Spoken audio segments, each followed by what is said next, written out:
The little blonde aristocrat suddenly being mugged by the black-haired boy, who wields a stick. The mugger demands he leave everything with monetary value.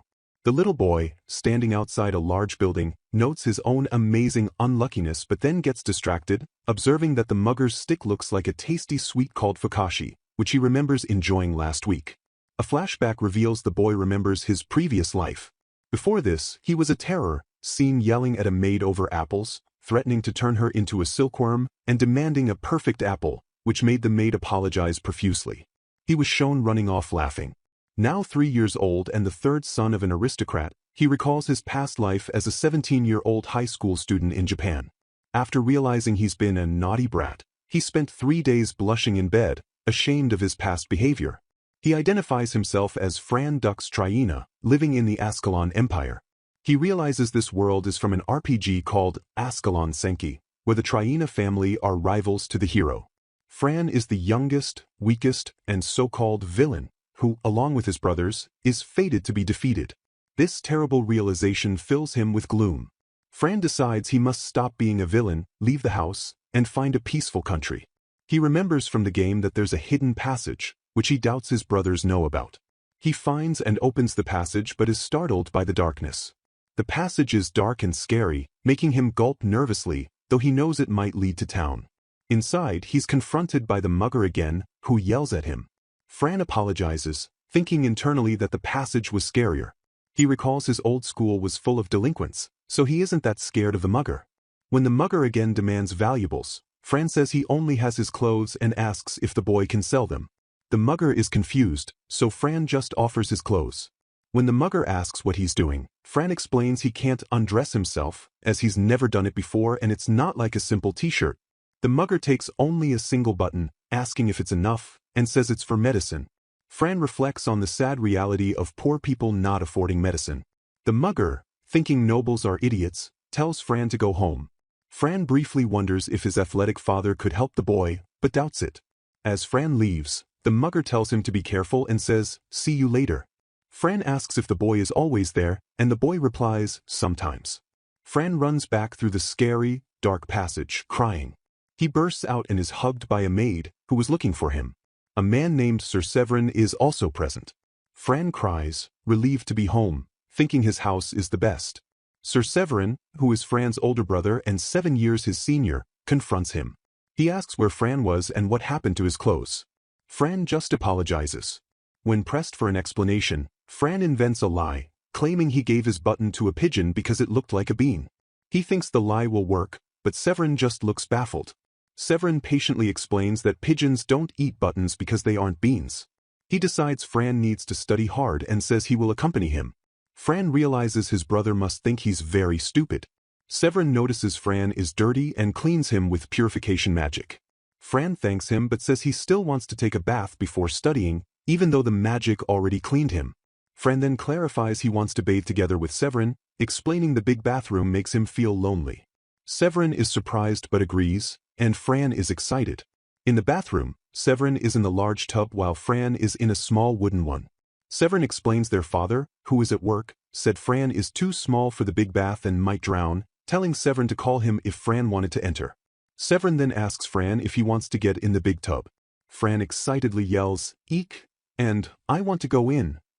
He thinks his old, naughty self would have caused a scene and gotten the maid Kitty fired, who is shown looking worried.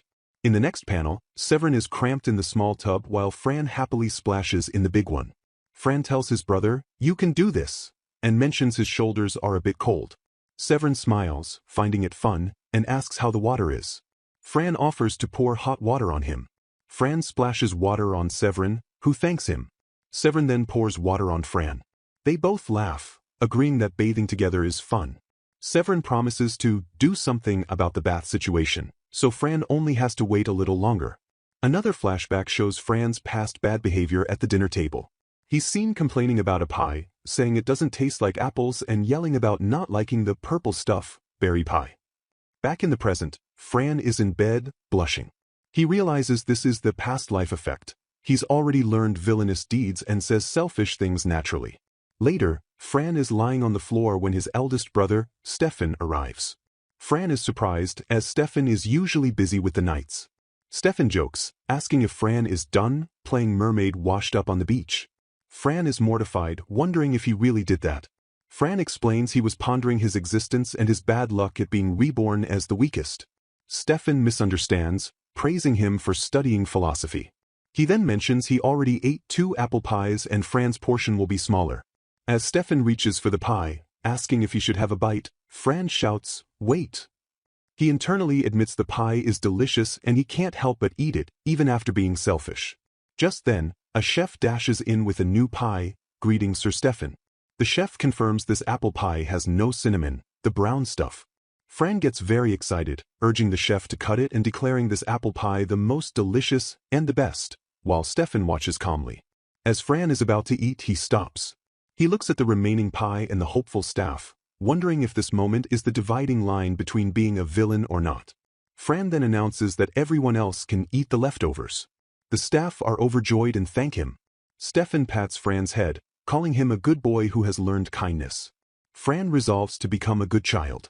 Stefan looks relieved and says he'll help Fran be a good boy. He comments that Fran has changed and is growing up well. He also reveals he came specifically to see Fran. Fran is shocked, thinking about how these kind brothers will later call him the weakest.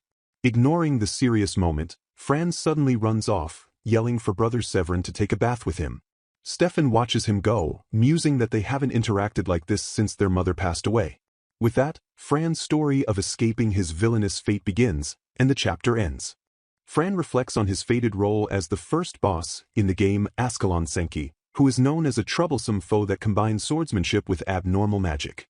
Fran, however, privately dismisses this, believing his attack power is actually weak, his special magic is easily countered by medicine, and his sword only sparkles because it is covered in gems. He begins his studies with a new tutor, an elite 26-year-old magician named Arnika. Fran excitedly asks if his magic will be impressive, like spewing fire and ice, but Arnika, while reading her book, seriously tells him she does not think so. When Fran tries to cast a spell, his magic is revealed to be a small, dull puff of smoke that disappears after only 2 seconds. Arnika, who Fran notes entered the magic agency at a young age, simply tells him to practice again. Fran is disappointed, wishing she would show some consideration or santaku for his feelings as a nobleman. The lesson continues in a repetitive loop, with Fran trying to cast magic and producing small puffs, while the expressionless Arnika only says, "Again." Fran becomes increasingly scared by the pressure and finally cries out. At the end of the lesson, Arnika simply closes her book and thanks him for the day. Fran is shocked that she is leaving and feels distraught, as he was waiting to be comforted and internally calls her a psychopath. He clenches his fists, worrying that this kind of treatment is bad and will be the reason he becomes a selfish aristocrat. He falls to the ground in gloom, but Arnika's hand just appears as she excuses herself. After the teacher leaves, the maid Kitty, who Fran notes is a strong former knight, carries him away. She tells him that if he does not like the teacher, he can just have her dismissed. Fran thinks about his previous 3 teachers. The first one was scary, the second cried because he failed to use the fire magic he claimed he could use, and the third did nothing and let Fran do whatever he wanted. In his room, Fran decides that it is okay and he will work hard. He reminds himself that he has a goal to be a good boy and not become a villain. At the next lesson, Arnika tells him to focus on basic magic training, but Fran, thinking of her as a demon teacher, is different today. After he tries his magic, he immediately demands praise, explaining that it will motivate him. Arnika is confused and just tells him to try again. This makes Fran angry, and he yells at her, asking if she is stupid for not knowing that people do their best when they are praised. Arnika calmly replies that nothing will change, which Fran declares is something a stupid person would say. He points out that she has not even tried praising him, which leaves Arnika wondering if Fran is calling her stupid. Fran smiles brightly and clenches his fists, asking, "Right?" Arnika hesitates but finally agrees to try, awkwardly saying, "Well done." As Fran continues to practice, producing small puffs, she repeats, "Well done." Fran is overjoyed and eagerly wants to show her again. He gets so motivated that he tries again, but this time nothing comes out. Panicking that his motivation is breaking, he yells at Arnika to praise him with all her best, right now. This startles Arnika into shouting, "Wow! Master Fran is so good." As expected, and the motivated Fran-sama is cool. This burst of praise works, and Fran successfully summons a gust of wind magic. He is thrilled and tells Arnika it is thanks to her support, but she calmly corrects him, saying it was the result of his own hard work and gives him a perfect score. Fran then apologizes for calling her stupid. Arnika smiles, admitting that it is as he said and that she was ignorant of the amazing power of words. Fran blushes, feeling embarrassed because he should be an adult with his past life memories. He asks if they can make up, and she happily agrees, with both deciding to continue doing their best. Later, Fran is once again crying as he runs through the dark hidden passage. He complains about how dark it is, wondering why they do not have motion sensor lights in a world that has light magic. He finally arrives at the exit and cheerfully spots the mugger boy, yelling, "Mugger-kun," and "Long time NOC." The boy, who is sitting on some ruins, tells Fran to stop calling him that. He says Fran is not cautious and that the name is rude. He then holds out Fran's button and says he will return it, leaving Fran confused. The boy holds 3 buttons in his hand and explains that the button must have been really expensive. He says he only sold one because the local bosses changed, which made the medicines cheaper, so the person is okay. He comically tries to describe the button, saying it's from a shell on a gon's horn, before admitting he doesn't really know. Fran is suddenly horrified, asking if the person who needed medicine did not make it. The boy just ruffles Fran's hair and laughs, saying Fran is easy to tease. The boy again notes Fran is not cautious and says he could attack him for more money. Fran asks if he feels like mugging him now, but the boy shouts, "I will not." He explains that he is indebted to Fran and was saved by him, promising to pay him back someday. When Fran calls him Mugger-kun again, the boy gets annoyed and finally introduces himself as Tries. Fran is delighted and introduces himself as Fran. He then pulls jewels from his pocket, explaining his proper measure is to throw them so he can run away while people swarm them. Fran proudly calls this a genius idea that his friends taught him in his previous life. Tries immediately tells him that is a bad idea and that carrying and showing jewels like that will only get him targeted more. He then offers to go with Fran if he is going somewhere dangerous. Fran gets excited and asks if Tries will show him around town, offering to leave the jewels. He wants to go to a delicious sweets shop to buy and eat lots of cookies. Tries to calm him down, while Fran celebrates, thinking this is super lucky and a step toward escaping the country. Tries stops him, explaining he cannot go into town wearing his noble clothes. He says people will know Fran is a noble and take him away, taking everything he has. He adds that because Fran is quite cute, he would probably be sold. When Fran asks what they would take, Tries clarifies they would take his body. Fran is horrified, realizing that being kidnapped and sold is not just a story from another country but happens here too. He compares this fate to being killed by the hero. Seeing Fran is now terrified and gloomy, Tries apologizes for scaring him, though he insists it is the truth, and suggests Fran go home for today. Fran, feeling lightheaded and sick, is distraught at the thought of going back through the scary passage alone and asks Mugger-kun to hug him tight. Tries is surprised but gives Fran a hug and awkwardly pats his back, thinking to himself that he used to do this for his younger brothers. After a moment, Fran feels better and says he can go home now. He thanks Tries and tells him not to forget his promise, which Tries agrees to. Fran then runs back into the passage, still crying that it is so dark and scary. The chapter ends by stating his plan to run away is steadily moving forward. Fran's searching frantically through the grass, and he triumphantly pops up after finding a decorated egg. He had just been talking to his maid, Kitty, explaining that the special egg his brother Severin decorated had not yet been found. Feeling he must find it as soon as possible, he thanked Kitty for her good wishes and ran off to search. Now 6 years old, Fran is in a very good mood as he hunts. He reflects that even though he has his past life memories, he still genuinely enjoys the egg hunt. He thinks the person who invented this game is a genius, especially when he finds an egg with a cool picture. He glances around the garden path, newly determined to find Severin's egg because he feels that he and his brother have been growing closer lately. He peeks under the roots of a large tree and excitedly spots the egg. He pauses, glancing at Kitty and another maid in the distance, and worries that he might get his clothes dirty. He crawls under the tree and discovers the egg is covered in a strange, dark, hazy mist. He bats at the cheeky mist with his hand. The mist finally disappears, leaving Fran with his heart pounding fast. He wonders if it was a good thing that he erased it, but he is startled when Kitty calls his name.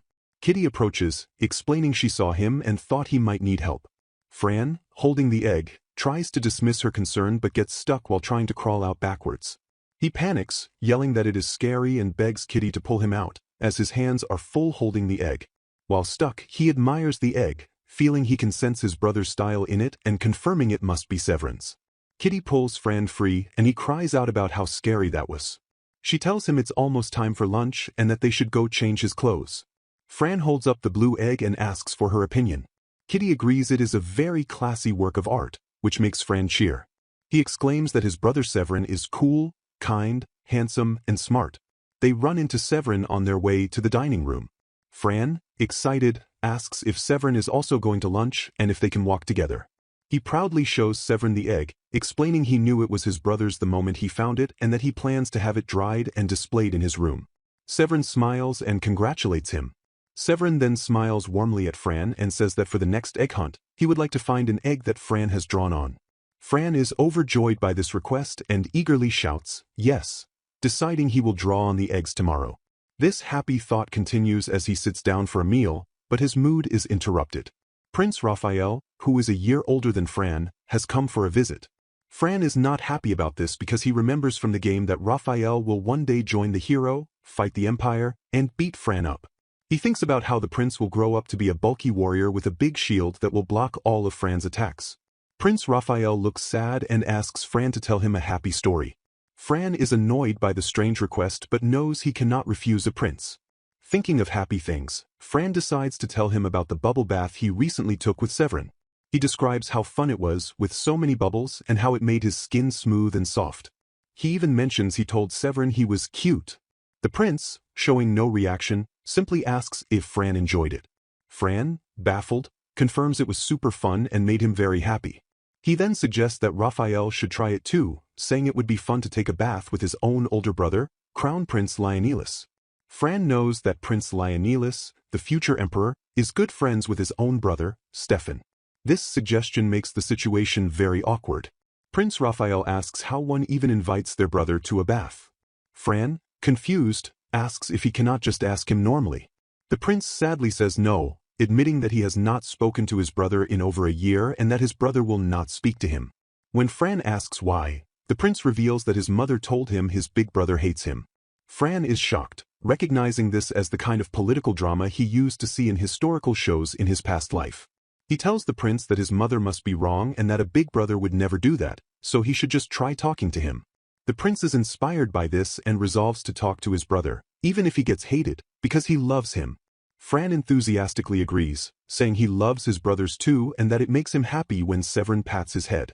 The prince worries he will be laughed at for saying, I love you, but Fran insists he needs to say it, as this could be his chance. The prince decides that just talking to his brother will be enough, even if he does not get his head patted. A nearby chef cheers the prince on with a pun about shoe, pastry, and you. The prince smiles brightly and tells Fran that if he gets laughed at, he will come back so Fran can tell him more happy stories. As the prince leaves, his attendants praise his feelings. Fran is stunned, realizing that no one noticed he was the one who gave the advice and wonders if he has just become a mess cleaner for the royal family. Just as he is despairing, his eldest brother, Stefan, appears and calls his name. Stefan walks up to Fran, looking very proud. He praises Fran, calling him a good boy. He explains that he heard Fran was the one who advised Prince Raphael, and as a result, the two princes have improved their relationship. This has pleased the Empress and, as Stefan puts it, averted a national crisis. Fran is a little confused by the national crisis part but is thrilled to be praised by Stefan. Beaming with happiness, Fran asks Stefan if it is his rest day and if he will play with him. Stefan agrees.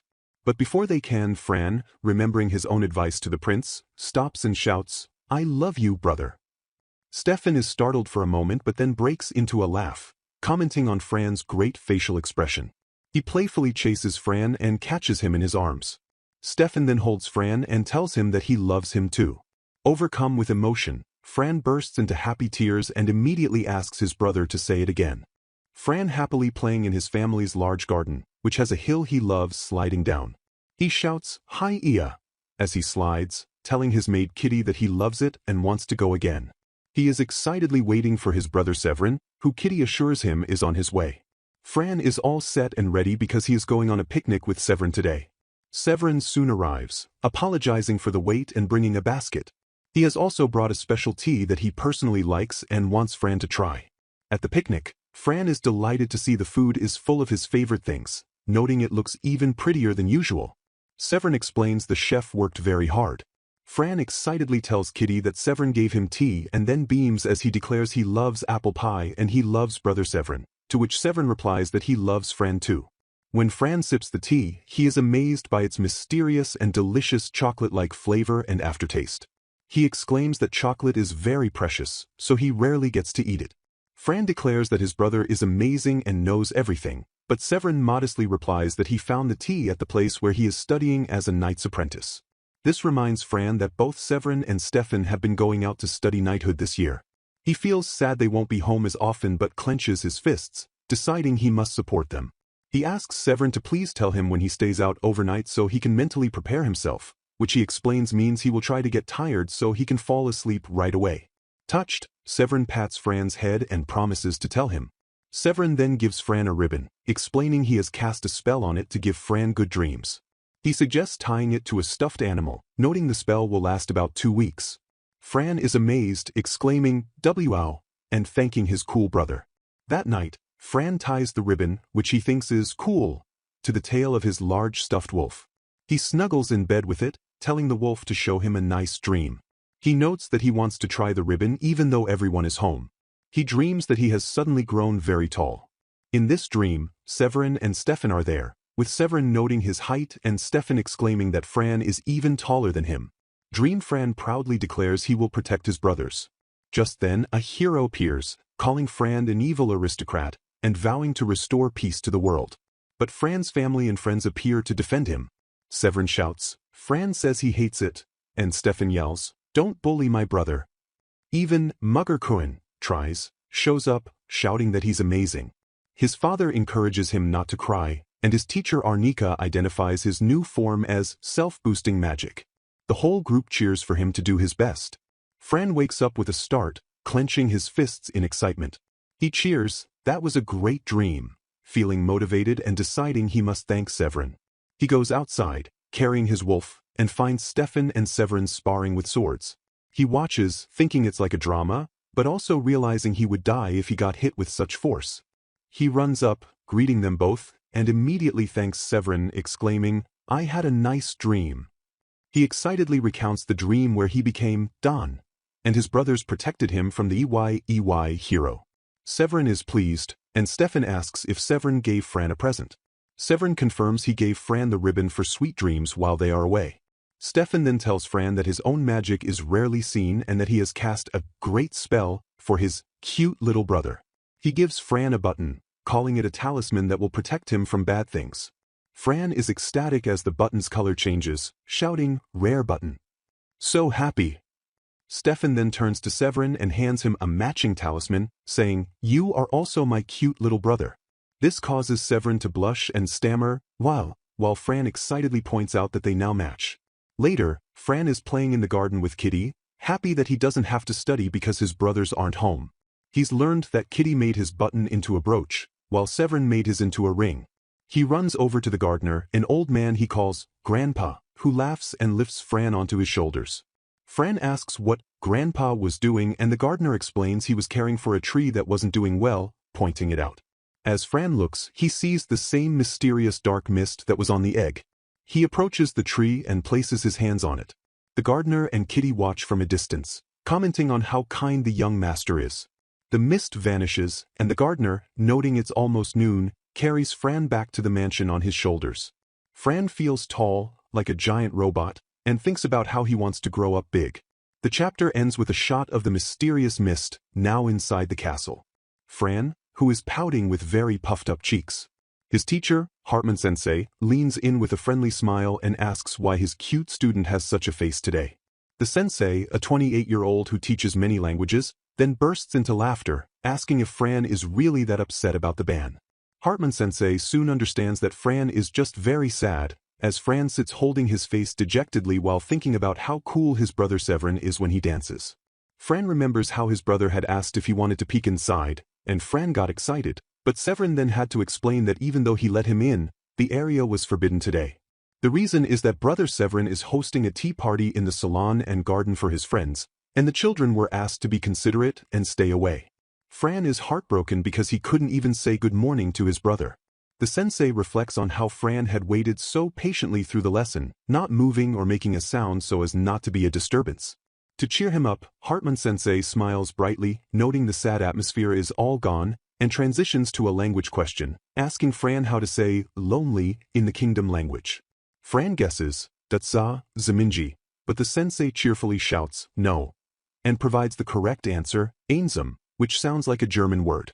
Fran thinks to himself that he never disliked his sensei, who always praised him, even back when Fran was a bad kid who skipped class without permission. Fran then looks up with determination while his sensei watches him thoughtfully. Fran thinks about how sad he is because he and his brother used to be very close. He knows his brother has been practicing a lot and he doesn't want to bother him, but he internally pleads for no one to take his brother away. The sensei wonders if Fran is crying and if the situation is really that painful. With a kind smile, Hartman-sensei turns and announces he will show Fran a special method.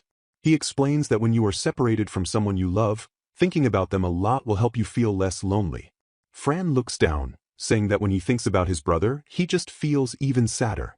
The sensei then suggests that after thinking so much about Severin-sama, Fran should make a bouquet for him and carefully pick out the flowers.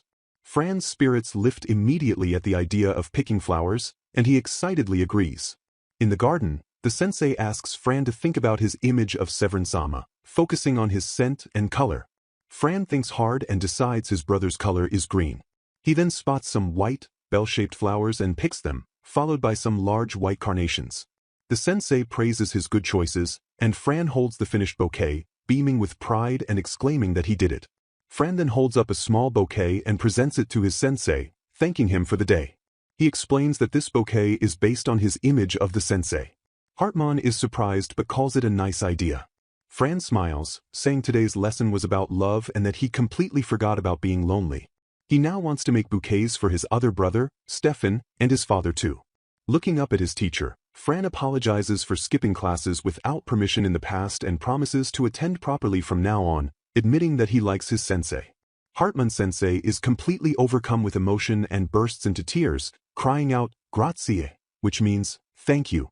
He clarifies that he is crying because he is just so glad that Fran-sama has opened up to him, as he used to worry that Fran disliked his lessons. Fran just stares, stunned by this display. He thinks to himself that he had no idea his sensei was such a sentimental person. The scene changes, and Fran is now wearing a hood. He explains that Treiskuen gave him these clothes so they could go explore the city together. They arrive in a rough part of town where a fight is breaking out between commoners and people from the slums. One man yells that his product is useless now, and another man yells back at him after insulting his crappy herb. Another confrontation starts when one man accuses another of bumping his shoulder. A man's herbs are knocked to the ground, and he shouts that they are dirty, while Treiskuen tries to get them to stop. Fran, in his hood, hides behind a barrel as the fight escalates with punches being thrown. Two of the men notice Treiskuen and aggressively tell the shitty brat to get lost. Treiskuen is caught in the middle of the brawl, trying to mediate, while the men taunt him for being slow and not strong enough. From his hiding spot, Fran worries and wonders if he should use his magic to help, noticing that Treiskuen's cheek is hurt. Suddenly, someone shouts that the police are coming. The brawlers curse and quickly run away. Treiskuen is left standing alone, looking relieved, and Fran starts to call out to him. Fran peeks out from behind the wall, but Treiskuen spots him and tells him not to come out. Fran expresses concern for his injured cheek, but Treiskuen, holding his face, insists he is fine. He then looks past Fran and thanks someone else, saying he's all right and that they must have been scared during the fight too. A young girl with long hair appears, and Fran peeks out from behind Treiskuen to look at her. Fran immediately recognizes her as the main heroine and the healer from the hero's party, his future enemy. He thinks about how she's the same age as Treiskuen now but will awaken as the Saintess at age 15 and, despite being a healer, uses magic blocking spells. The girl looks at Treiskuen with concern, noting that he's been struck in the face, and offers him some medicinal herbs she has. Treiskuen, looking flustered, insists it's no big deal and tells her to put the herbs away, while Fran watches in shock. Fran clenches his fist, apologizing internally to Treiskuen because he knows he can't help him in this situation. Treiskuen looks at the herbs that were scattered on the ground, noting they are badly damaged. Fran asks if water will help them recover, but the girl sadly explains that since they have been purified, it's impossible. Fran then holds out a container, offering some shaved ice, and calls out to Treiskuen using the name Frappe to protect his real identity. Treiskuen takes it and thanks him. The girl is suddenly overcome with emotion, clasping her hands and saying she is very moved.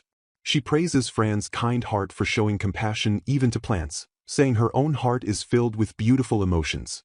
She thanks God for this encounter and then invites Treiskuen to come to her place. Sensing this is not a good idea, Treiskuen grabs Fran's hand and announces they are making a break for it. They run off, with Treiskuen apologizing and explaining Fran is an important relative, as the girl wishes them well. As they flee, Fran looks back and senses a powerful surge of magical energy. He sees the girl praying with her eyes closed, glowing with power. This confirms Fran's suspicion, she is the saintess. Back in a safe room, Fran changes out of the hood and back into his noble clothes. Treiskuen asks if Fran knows his name, and Fran, looking annoyed, insists that he does. Treiskuen then explains that he can't call Fran by his real name in public because of noble rules. This upsets Fran, who asks why Treiskuen won't just call him by his name, Fran. Fran puts his hands on his head in frustration, complaining that Treiskuen always says no. He insists that he wants to be called by his name and that even a nickname would be fine. He then makes a specific request. When they say goodbye, Treiskuen must say, "See you, Fran." Treiskuen, looking exasperated, just pats Fran on the head and tells him to go home, though he does quietly say the name Fran. As Treiskuen turns to leave, Fran says, "See you, Treiskuen." Then, blushing, Fran suddenly yells out, "Say it." Treiskuen stops, looks back over his shoulder with a small smile, and finally says, "Yeah. See you later, Fran." Fran is absolutely overjoyed, celebrating the happiness of them finally calling each other's names. He jumps in the air, shouting that they are friends now, and waves happily from the window, calling out, "See you again, Treiskuen." Fran wakes up in his bed with a sly look on his face, feeling proud of himself. He thinks that thanks to his previous life, he's much smarter than other kids and that sneaking out of the mansion to secretly observe his brother Severin's second tea party will be a piece of cake. He decides to do this despite recalling his father's stern warning that, starting from yesterday, no one was to be allowed beyond the front door. Fran successfully sneaks out and hides, looking down on the party from a balcony where a teacup rests on a saucer. He watches as 3 enchanted young ladies gather around his brother Severin, calling the garden lovely, expressing how impressed they are, and asking Severin-sama to come over to them. As Fran observes this, he starts to worry if his big brother is okay and wonders if this is turning into some kind of romantic competition. Peeking from his hiding spot, Fran notes to himself that his brother Severin-sama is quite popular. He watches as Severin, looking charming, jokes with another male guest, asking if he got all the attention this time. This guest, identified as Burkhard, simply looks away and scoffs, leading Severin to ask him if he enjoyed the food. Fran is a bit overwhelmed, thinking his brother's beauty is the cause of all this and finding the situation a little scary. Still hidden in the leafy bushes, Fran listens intently as the ladies at the table start asking about him. One asks Severin if he has a brother, and another quickly specifies if he means Lord Fran, who has been mentioned so frequently in his stories. The ladies all lean in, eagerly asking him to please tell them more. Severin smiles and confirms that his brother Fran is very cute. He then gestures to the food, mentioning that while all the dishes are wonderful and made with heart by the head chef, the apple pie is exquisite, noting that it's his little brother's favorite. Severin, looking pleased, continues telling stories about Fran, recounting a recent picnic. He explains how Fran worked so hard to prepare lunch and very sincerely spread out the picnic cloth, but then promptly fell sound asleep. He also adds that Fran has recently enjoyed playing on the hill. Meanwhile, Fran, still hiding and lying on his stomach in the bushes, pouts with a red face. He thinks it looks like everyone is having fun and feels left out, wishing he could join the conversation too. Fran's hiding spot is compromised as a voice suddenly says, "Huh, you seem surprised." Fran is shocked and turns to see the guest Burkhard standing right behind him. Burkhard smiles and whispers that he understands but advises Fran to please be quiet, or Lord Severin will find him. Burkhard leans in, covering his mouth as he observes Fran, and remarks that now that he looks closely, Fran does resemble Lord Severin. He then asks Fran directly what he is doing there. Fran, looking a bit flustered, admits he also wanted to talk to Lord Severin, but he moved away quietly when the ladies arrived. Burkhard praises him, saying that a good child knows how to endure such things, even when they want to talk to their brother. This makes Fran happy, and he instantly decides he likes this man, thinking he's a good person. Burkhardt then confirms his suspicion, asking if he is indeed Lord Fran. When Burkhardt asks why he's there, Fran first says he came because he was sad about Brother Severin not being available. Burkhardt just smiles and says, "I see," then asks if that's the real reason. Fran immediately blurts out the truth. He came to see the Saintess. This delights Burkhardt, who strikes a dramatic pose, saying he feels a sense of familiarity with Fran, like a kindred spirit. He introduces himself as Burkhardt of the Trishula Dukedom, saying it's nice to meet Fran, and then points toward the party, indicating that the girl designated by the country as the Saintess is over there. Fran peers out and sees the girl from the city, who is clasping her hands and expressing how impressed she is by how beautiful and healthy the flowers are blooming. Fran instantly recognizes her, thinking there's no doubt it's the child he met before. He realizes with a shock that she was chosen as the Saintess much faster than the game's original plot intended. He wonders if this means fate is changing for the better or if she is somehow cheating. As he's processing this, Burkhardt advises Frankuen that it's probably best for him to return to his room now. Burkhardt suddenly appears right next to Fran, making him jump in surprise. Fran thinks to himself that the man moves just like a ninja. Burkhardt calls him a good boy and tells him to remember that he isn't alone and can always turn to others for help. He then adds with a smile that he has to say, Fran's homemade apple pie is great. The scene shifts, and Fran is now with his magic teacher, who has long dark hair. The teacher asks Fran if he wants to learn a magic spell to brighten things up. Fran gets very excited, throwing his arms wide and saying he wants to do something like light magic. His private motivation is that if the dark secret passage were brighter, he could get outside more easily. He justifies this to himself as being a nobleman who spares no effort for a better future, which involves him continuing to explore the city. His teacher, however, just looks down silently and says, Fran-sama, and Fran immediately recognizes this as a bad reaction. Just then, a maid appears to inform the young master and the teacher that tea is ready. Fran tugs on his teacher's sleeve, suggesting they have some tea and telling her to take her time thinking about it. The teacher then delivers the bad news, which Fran recognizes was the same in the game. The teacher says she knows she's being harsh, but Fran-sama cannot use the light attribute. The reason is that he simply doesn't have the aptitude for it, as only heroes and magicians are able to use all types of magic. The teacher explains that if it is urgent, the only other way to get light is to use a magic item, such as a light stone. Fran immediately has an idea, thinking he'll take them from his room's lamp. He then cries out in frustration, realizing that's no good because then his own room will become dark. Seeing his distress, the teacher gently takes Fran's hands and tells him he must not give up, explaining that life is full of surprising encounters. Fran asks if this is about his sensei, and she confirms it is. She explains, for example, that she was like a person who was only interested in magic and couldn't get along with anyone. She admits that if she had never met Fran, she probably would have quit the magic agency and become a recluse. But thanks to him, she got to know a good person and finally learned the joy of interacting with people. She encourages him by saying that if you don't give up, even magic itself can change. Fran is stunned by this, asking, "Is that so?" His teacher explains that while there is no precedent for it, that doesn't mean it is impossible. Fran's eyes light up, and he exclaims, "Science." The teacher smiles kindly at him, saying she knows Fran can do it if he tries, and they should do their best together. Fran cheers, "Yeah," and then happily invites his teacher to have lunch, which she accepts. While they are having lunch, Fran asks his teacher if there is any food she dislikes. The teacher pauses, fork in hand, and looks at her plate, eventually answering no. She elaborates that she doesn't really know, as she has always just thought of food as a way to fill her stomach and has never considered having likes or dislikes. Fran is surprised to hear this and shares that, for him, he dislikes monster meat. He points to a dish on the table, saying it smells like a wild animal. The teacher takes a bite of the food Fran pointed out and chews it thoughtfully. She then replies that she sees what he means, as it certainly has a wild taste, but she finds it very delicious. Encouraged, Fran points to another dish, recommending it and adding that he also likes fruit. He smiles brightly asking, "Really? It's delicious," and boasts that it's because their chef is excellent at cooking. The teacher suddenly stops moving, causing Fran to lean forward in concern and ask, "Teacher? Did you hate it?" The teacher looks at Fran with a soft, emotional expression, explaining that she has never had the experience of sharing a meal with someone like this before. Because of that, she says, it was fun.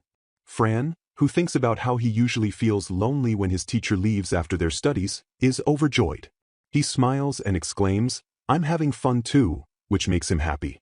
The teacher smiles back at Fran-sama and replies that she is also very happy and had fun too. This happy exchange leads to a new arrangement, with Fran asking his teacher to please join him for lunch every time they finish studying. The teacher replies, "Yes, of course. I'd be honored," and Fran cheers, "Yay." Sometime later, while Fran is resting his head on the table, he asks his teacher if she isn't going to take a break.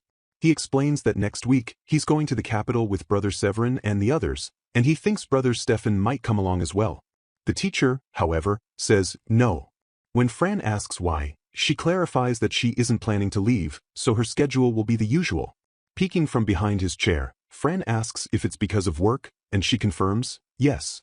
Fran gets an idea and cheerfully tells his teacher that he will bring her a souvenir from the capital. The teacher is confused by the word, and Fran is surprised she doesn't know what it is. He explains that it's a gift, maybe something handmade, that you bring back from a place you're visiting. He promises to give it to her after he returns, since he doesn't know where her house is. He then asks what his teacher would like to receive. The teacher thinks for a moment, wondering about cicada shells, as she recalls how she collects them in the yard only for them to mysteriously disappear from her room in the autumn. Fran, not hearing this, asks if the teacher will like the same things he likes, but she flatly says, no. The teacher's mood suddenly changes, and she looks away with a sad expression. Fran notices and asks, "Sensei?" She apologizes, explaining that when she thought about not being able to see Fran-sama for a while, she suddenly felt like there was a hole in her heart and she started to feel lonely, too. She realizes that this feeling is loneliness. She then looks at Fran and asks him to please not forget her while he is gone. Fran's face brightens, and he quickly reassures her with a yes. He promises that he will think about her a lot while he's away, so there's no way he could forget her. This makes the teacher smile and laugh softly. She then tells him that she will also look for a souvenir for Fran-sama while she is in the imperial capital. Fran gets even more excited at this idea and suggests they have a souvenir party when he gets back, and his teacher happily agrees. Filled with determination, Fran looks out the window, pumps his fist, and declares, "Sensei, I'm going to catch a big bug for you." He thinks to himself that summer is almost here, which is the perfect time for it. This declaration leaves his teacher sitting in stunned silence, surrounded by question marks, as she wonders to herself if a bug is really something she would be happy to receive. Kitty carrying Fran in a very awkward way, tucked under one arm while marching forward, though they insist they have a firm hold and have gotten the hang of it. They have arrived at a distant villa after traveling all night by carriage, a journey that was quite far. That night, Fran is tucked into a large bed, and his older brother Severin watches over him. As Fran falls asleep under the light of the moon, he murmurs, "Night, Brother Severin." And Severin wishes him a good night before leaving the room. The next morning, Fran wakes with a big yawn and stretch, noting the winter chill in the air from his window. A maid enters to wish him good morning and help him get dressed. Fran is soon shown beaming in a new, warm cloak with a smart-looking plaid bow, thinking to himself how cool it is. Ready for the day, Fran is excited to explore the forest around the villa with Brother Severin. As they walk, Fran points up at a large tree and asks his brother about it. Severin explains that it is a fairy tree, said to be home to fairies and characterized by a 7-colored glow. Fran is immediately amazed and then spots some star-shaped flowers on the ground, asking what they are. Severin identifies them as star-tail, explaining that crushing the flower turns it into a shining powder, a fact which intrigues Fran. Fran looks at the fairy tree again and is deeply impressed, thinking his brother knows everything, just like a wiki, and is so smart and amazing. Severin, however, looks at the tree with a thoughtful, puzzled expression, even reaching out to touch its dark bark. He notes that while the pattern is definitely that of a fairy tree, he has never seen one with such a dark, blackish color before, and he wonders why it looks that way despite having the 7-colored glow. Suddenly, the tree's color seems to change as a dark mist swirls around its top. Fran looks up in confusion, and Severin immediately pulls him back toward a maid, telling him to stay away and asking if he's okay. Severin observes the tree, which is now emitting a dark aura, and concludes that it looks like it was cursed. He explains to Fran that this can happen sometimes, as curses can attach themselves to plants and living things. Fran, wide-eyed with alarm, panics and immediately asks if Severin is cursed and if he's okay. Severin calms his little brother down by gently patting his head. Severin reassures Fran that he is fine, explaining that it seems to be a weak curse and that Brother Stefan's charm worked to protect him. He tells Fran that as long as he wears his own brooch, which is the same as Severin's, he will be fine too. Due to the danger, Severin decides they should stop exploring the forest for now. Fran is impressed by his other brother's protective magic, exclaiming that Brother Stefan is amazing, but he is also visibly disappointed, sadly agreeing as his hope for a fun day playing with Severin is dashed.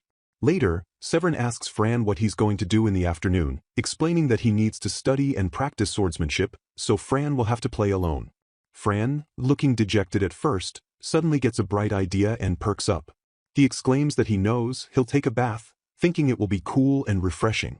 Severin simply looks at him and says his name, and when Fran replies, yes, his brother informs him that there is no bath in this villa. Fran is utterly shocked by this news, and Severin has to remind him that they used the lake last year. Fran is devastated, sitting in the hallway and thinking about how he just wants a bath. He also recalls having a strange dream about a fairy who thanked him for something and offered to grant a wish. Just then, Severin finds him and asks if he's scared of going to the lake. Fran admits that he is, so Severin kindly offers to go with him. At the lake, Fran immediately starts panicking, screaming that he's scared, he can't breathe, and his nose hurts. Severin, who is calmly holding his hand, explains that water is getting in his nose because he's trying to breathe, and he has to remind him that you can't breathe underwater. While being held by Severin in the water, Fran squeezes his eyes shut, thinking that he thought he could float in his previous life, but he is definitely sinking now. Severin asks if he remembers last year, when he also couldn't float and cried, ending up sulking on the lakeside like a washed-up mermaid. Fran doesn't remember this at all and thought he just had a shower. He's shocked that he can't swim. As Severin carries him out of the water, Fran asks if practice will help him learn. Severin suggests that Brother Stefan, who is good at water magic, might be able to help. As they walk back, Severin apologizes to Fran, saying he couldn't help him and even put him in danger. Fran, wrapped in a towel, quickly protests, insisting that he was only brave enough to get in the water because Severin was there with him. This comforts Severin, who smiles and thanks him. Later, Fran is sitting outside in his cloak, sipping iced tea while his brother gets changed. A maid also brings him picture books. The maids praise Fran for a story he told about a king defeating a demon king, calling it a wonderful story that sounded like a song of God. Fran, blushing, says he's embarrassed. He then pauses, noticing his iced tea is warm, despite having ice in it. The maid, Kitty, notices his hesitation and asks if something is wrong, even offering to remake the drink when she worries it's hot. She brings him a new glass, but Fran sips it and finds it's warm too. Just then, Severin returns and asks Fran what's wrong. Fran looks at his brother and the worried maid and decides to say nothing, thinking he'll look like a villain if he complains. Severin, however, picks up Fran's glass and takes a sip, exclaiming in surprise that the drink is cold. He then warns Fran to be careful not to get a cold stomach. Fran is now very confused, realizing that someone must have been considerately keeping him warm, and he's glad he didn't get angry. That night, the maid apologizes for a cloth she brought, but Fran is holding a different, warm towel to his cheek, saying it feels good. The maid is confused as to why the cloth is warm. Fran, feeling sleepy, asks to go to sleep. He dreams of the fairy again, who looks exhausted and explains that it didn't have enough mana to make a bath. The fairy says it did its best by warming his tea and the cloth, but that was its limit. After declaring its debt paid, the fairy vanishes. Fran wakes up, realizing the fairy was real, and shouts, "Thank you very much, Fairy-san," into his empty room. The next morning, the maid apologizes for the cloth not being cold. Fran, now using a proper cold cloth, reassures her it's okay, explaining he thinks it was the fairy's doing. The maid is surprised, remarking that fairies are very rare and not seen much in the capital. Fran looks around, noting the fairy is already gone. The maid then shares exciting news. Stefan-sama will be coming to the villa next week. Fran is overjoyed, shouting that it's amazing, especially since Severin had said Stefan wasn't sure if he could come. He immediately wants to tell Severin. He runs to his brother and thanks him. Severin chuckles, admitting words travel fast, and that he wrote a letter to Stefan saying Fran wanted to see him. He teases Fran, betting he wants to practice swimming. He also adds that he has other things to discuss with their brother. The story ends with a shot of Stefan in a carriage, reading Severin's letter as he travels toward them. Fran is excited to see his brother Stefan finally arrive at the villa after a week. He runs to greet him, and the maid Kitty also welcomes him, noting he must be worn out from his long journey. Stefan thanks them for the greeting and asks if anything has changed while he was gone. Stefan immediately begins to discuss the situation with Severin, confirming what he heard and stating he will start his investigation right away. He praises Severin for his good judgment and handling of the matter, and he gives him a reassuring pat on the head. This praise makes Severin blush. While the two older brothers talk, Fran affectionately rubs his face against Severin's side, prompting Severin to look down and wonder what he is doing. Fran continues to affectionately nuzzle his brother Severin, who becomes very embarrassed. Fran explains that he is just following Severin's own advice that compliments should be expressed with actions as well as words. Stefan is amused by this, and Fran is simply happy for his blushing brother. Severin and Stefan then announce that they are heading into the forest to investigate. As they leave, Fran waves goodbye and tells them to please take care, and a maid echoes the sentiment. Fran suddenly calls out to brother Stefan again, looking very worried and holding his protective brooch. He explains that his charm worked because there was a cursed tree in the forest that was completely black. He gets flustered trying to describe the event, making a whoosh sound, and then nervously asks if he should take his brooch off now. Severin quickly reassures Fran, telling him to keep the brooch on and not to worry, because brother Stefan is very skilled with magic. Stefan adds that he can cast the same protective magic as the brooch and will eliminate the curse if he finds it. Fran, however, still looks concerned, and the situation feels like a bad omen or a flag to him. Severin notices Fran's continued worry and playfully suggests that if he's that concerned, he should give them a kiss to pray for their safety. Fran takes this request very seriously, his expression becoming determined as he agrees to give a big one. He then plants a large chew kiss on a surprised Severin's forehead. Not finished, Fran immediately says he'll do another one and gives a blushing Stefan a kiss on the forehead too. The two older brothers are left completely stupefied by this display. Severin, looking dazed, announces that they are going now, and the two depart for the forest. As they walk away, Fran thinks to himself that if he gets cursed, he must remember to let brother Stefan know immediately so he can help. He decides the best way to wait for their return is to take a nap. While Fran is resting, a sudden rumble shakes the villa. The maid, Kitty, is startled and cries out, "Hi-e!" Fran, waking up from the noise, is surprised and asks Kitty what's wrong. She asks if he also heard it, and she wonders if the sound was caused by his brother's magic. Fran touches the wall, sensing a smooth feeling. He recognizes it as being like cleaning magic and decides it's probably not a scary event. Looking out the window, he sees his brothers walking back to the villa, and they call out to him. Overjoyed, Fran calls both their names and runs out to meet them, shouting "Wah!" and "Welcome back," as he happily hugs Severin. Severin and Stefan smile kindly at their little brother, asking if he was worried about them. As they pat his head, Fran admits that he was. Later on, while sitting at the dinner table with a fork in his hand, Fran suddenly jolts. He explains that he was just napping when he was startled by a sudden, powerful surge of magic that went boom. Over dinner, Stefan explains what happened. They discovered a large number of cursed fairy trees in the forest. To deal with them, Stefan cast a wide area dispelling spell. Severin humbly clarifies that the spell could only be cast so widely because his own wind magic was assisting Stefan. Fran's eyes sparkle with admiration, thinking both of his brothers are incredibly cool and amazing. Severin then mentions that a strange thing kept happening. He would be guided by sudden gusts of wind, and following them always led to another cursed tree. Stefan confirms that this wasn't his magic. Fran, deeply impressed, thinks to himself that his brothers are amazing, just like heroes in fairy tales who are guided by legendary signs. As they finish, Severin thanks Fran for his prayers, saying they kept them safe, and they all wish each other a good night. The very next morning, Fran is urged to hurry and open the windows. Just as he does, a massive geyser of water erupts from the ground with a loud boom. Stefan, who is present, watches this and thinks to himself that he's made a good impression. A huge hot spring has just appeared in the courtyard. Stefan casually turns to Fran and comments that since the villa didn't have a bath, this worked out quite well. Fran, however, is panicking, worrying that the entire villa is going to get soaked. A tiny, weeping fairy can be seen apologizing from a nearby window. Fran sees the fairy and understands, then turns to his brother and apologizes, admitting this is all because he just wanted to take a bath. Stefan simply looks at him, finally understanding, and says, "Ah, So that's what you were worried about. With a flourish, Stefan uses his magic to control the geyser, and the water begins to whirl and settle into a perfectly formed spring. Fran is amazed by this feat and cheers, "Well done, brother Stefan." He is eager to get in and invites Stefan to join him.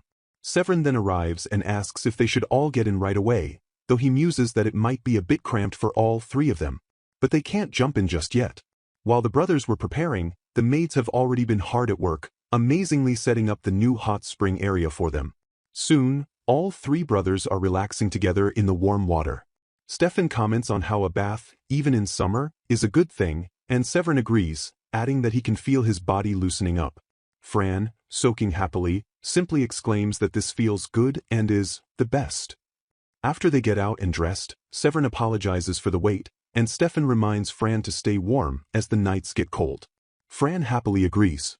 Severin then suggests a plan, asking how everyone feels about a picnic by the lake tomorrow. Fran is ecstatic at the idea, shouting, "Picnic?" Stefan adds to the excitement by saying they can spend the whole day watching Fran practice his swimming, which makes Fran cheer, "Whoa." Fran gets so excited that he immediately starts planning the food with the chef, requesting apple pie. He explains that since his brothers are adults, they can have the brown stuff, which he thinks is caramel but is actually cinnamon, on their slices, but he just wants a regular one. As Fran is making his request, Stefan leans in and quietly asks the chef to please make one that isn't sweet as well. Fran overhears this and is astonished, marveling that brother Stefan is so grown up he eats things that aren't even sweet. This innocent remark makes both older brothers burst out laughing, trying to cover their coughs and pfd sounds. Stefan smiles and thanks Fran for remembering his preferences. Severin, also smiling, asks if their meeting is over and if they can finally start dinner. Fran enthusiastically agrees, exclaiming that food is essential. Severin then settles in and asks Fran to tell him all about his time at the villa. He brings up the cicada shell Fran found, and Fran excitedly confirms it, adding that he also wants to catch a dung beetle. The story jumps to the picnic the next day, where Fran is just waking up from a nap on the blanket. Severin and Stefan are sitting nearby, watching him. Severin smiles and asks if he's awake. Stefan gently asks if he's feeling well, noting he must be tired. He comments that Fran did a lot of swimming practice and probably hasn't recovered yet, adding that he worked especially hard on his flutter kicks. Severin agrees, observing that the results are showing, as Fran's swimming posture has become beautiful. Fran just makes sleepy noises, still half asleep. Fran groggily opens his eyes, remembering that they are in the middle of a picnic. He's still dazed and sleepy, so Stefan holds a fork with a piece of food to his mouth, telling him to open up. Fran, with his eyes half closed, just nibbles on the food. Stefan is amused and chuckles, commenting that it's like feeding a pet. Severin agrees, noting how rare it is to see Fran so calm. The food, which Fran finds yummy and refreshing, seems to wake him up a bit. The two older brothers continue their own quiet conversation. Severin asks if it's true that a person named Raphael has been in a very good mood lately. Stefan confirms this, explaining that after they reconciled, things were peaceful for a time. He then adds, however, that Raphael has recently started speaking in an aggressive manner again. As they talk, Stefan looks down at the placid Fran and gently pokes his cheek. He suggests that perhaps what they are all lacking is this kind of simple healing. Severin smiles and agrees, wishing things could always be this peaceful. They both begin to gently squish Fran's cheeks, causing the boy to mumble in annoyance that he wants to eat sandwiches. The scene ends with Fran happily reflecting on his time at the villa. He thinks about how he's thoroughly enjoying the summer house, especially since his older brothers are staying the whole time, and his father is coming to visit as well. He knows he only has about one more week there. He thinks about his goals, noting he still hasn't caught a dung beetle, but he did find a big cicada shell. As he rests, cuddled between both of his sleeping brothers, Fran holds his drink and happily wishes they could just make the summer house their permanent home. Fran, now 6 years old, has returned from the villa and is excited to see his friend Treiskun. He finds him in an alley and initially misunderstands the situation, asking if Treiskun is mugging someone and if his job change failed. Treiskun, looking annoyed, shoos him to safety, clarifying that he is not a mugger. From inside a nearby church, Fran secretly watches the fight he had stumbled upon. He sees Treiskun skillfully defeat two opponents and is impressed by how strong his friend has become. Afterwards, Treiskun tells Fran he has to go see his boss, and when they are walking together later, he explains it wasn't a job failure but a promotion. He then gives Fran a series of very specific warnings, like not to wander off or go with strangers, and Fran agrees to every rule. They walk through a different, more crowded part of the Imperial City, which is full of people and patrolling soldiers. Treize-kun seems worried in the new environment and tells Fran to hold his hand. Fran, however, is immediately distracted by the sight of a bakery stall and gets excited. After Treize-kun finishes his errand, he apologizes for the wait and asks Fran where he'd like to go. Fran gives a big thumbs up and happily asks him to please buy some bread. They sit on a bench in a beautiful park with a large, impressive fountain, which makes Fran think a lot of money was spent there. When their bread is split into a big piece and a small piece, Fran offers to take the smaller one for himself. Treize-kun, however, insists they switch, saying that since he is bigger, he should take the larger portion. He seems touched, commenting that Fran is something else for a noble. As they eat, Fran, in his hood, complains that the bread is hard, but Treize-kun thinks it feels soft. Treize-kun then asks Fran about his trip to the villa, and Fran beams, telling him he had a wonderful time, especially since his brothers were there to swim, play, and even nap with him. This reminds Fran of his gift, and he excitedly tells Treize-kun the story of how a fairy made a hot spring, right at the villa, which Treize-kun finds hard to believe. Fran then proudly presents his souvenir, a smooth, round stone that he found while splashing in the lake with his brother. He explains that it's supposed to be super hard due to magic and that it's rare, though not as rare as the dung beetle he wanted to find. Treize-kun, looking at the simple stone, seems to understand that Fran is sharing a valuable memory with him. He ruffles Fran's hair, accepts the gift, and with a warm smile, sincerely thanks him, promising to cherish it. Back at home, Fran gets another visitor, his sensei, who has come to play even though it isn't a study day. She has brought him a gift of colorful candies to fulfill their promise of a souvenir exchange. Fran is delighted, proclaiming that gifts are amazing as he happily eats the sweet treat. He then announces that it's his turn to give her a present. He excitedly says he will give her the prettiest one, and to his sensei's utter shock, he presents a large, perfect cicada shell. The sensei, who apparently collects these, gets so excited she momentarily forgets herself and teleports right behind him with a whoosh. Fran is just amazed by her cool magic, clapping and calling her amazing. He explains that he was originally going to give her a dung beetle he caught, but he and his brother Severin decided to let it go because it might have a family. The sensei, composing herself, thanks him for the wonderful gift and offers to use her magic to send the delicate shell safely to her home. Later, Fran asks his maid, Kitty, if she thinks the sensei liked the gift, and he feels very happy when she assures him she did, glad that both his friends were pleased. The scene changes again, and Fran is now at an outdoor table with the blonde prince, who seems annoyed. The prince complains about Fran being so relaxed in his garden, while Fran just wishes he were having a peaceful lunch like the one he had with his brother. The prince demands Fran tell him an exciting story from his summer trip. After a moment of hesitation, where Fran internally worries about the prince beating him up in the future, he decides on a story. He enthusiastically recounts his bug-catching adventure, explaining how Brother Severin found a magic bug and Brother Stefan sealed its magic, which allowed Fran to catch it with his bare hands for the first time. He finishes by saying how much fun it was to have teamwork with his brothers. The word teamwork makes the prince's mood darken, and he says that his older brother only talks about war. This makes Fran sad, and he quietly agrees that he doesn't like war either. The prince continues, explaining that while he understands wanting to expand the country, he fears his father's and brother's aggressive belief that small countries should just obey them will create resentment and ultimately lead to his family getting hurt.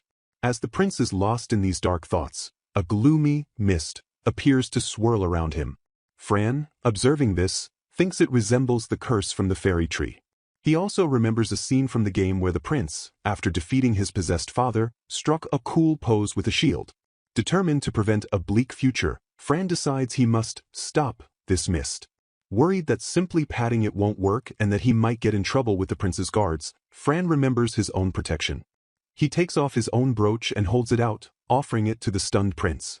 The prince stares at the brooch, and his grim expression softens, as he thinks to himself that this simple act somehow made him feel optimistic. Fran then stands up and gently pats the prince on the head. The prince is shocked, admitting it's embarrassing but also nice, as it's been years since anyone did that for him. Fran just beams, saying he loves head pats too, especially when his big brother gives them because it feels nice and fluffy. The prince, his dark mood completely gone, clutches the brooch gratefully. He seizes Fran's hand with intense pressure, declaring that Fran is his dearest friend and has cleared the fog from his eyes.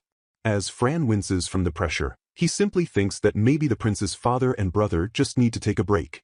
Fran's desperately running, looking completely exhausted as he ducks and hides. He seems to have given up, thinking he can't do it anymore, while an unseen voice cheers for him to keep going. It is then revealed that this was all just a game of tag, as Franz is stopped by the chef, who asks if the young master is all right. His older brother Severin arrives with the maids, and Franz immediately asks if the chef is not guilty, confirming he won't be punished for catching him. Severin smiles and says yes, telling the chef he did a good job and that it makes him happy to know the chef is so willing to act for Franz's sake, even calling him a loyal retainer. A maid then announces that lunch is ready, and Franz perks up, asking if there will be apple pie. Severin confirms there is and adds that he also loves their family's exquisite apple pie. This gives Franz a wonderful idea. He declares that when his big brother Stefan and his father return home in the autumn, they should all go on a picnic. Remembering that his brother Stefan doesn't like very sweet things, Franz suggests they have a special, not-so-sweet apple pie, just for him.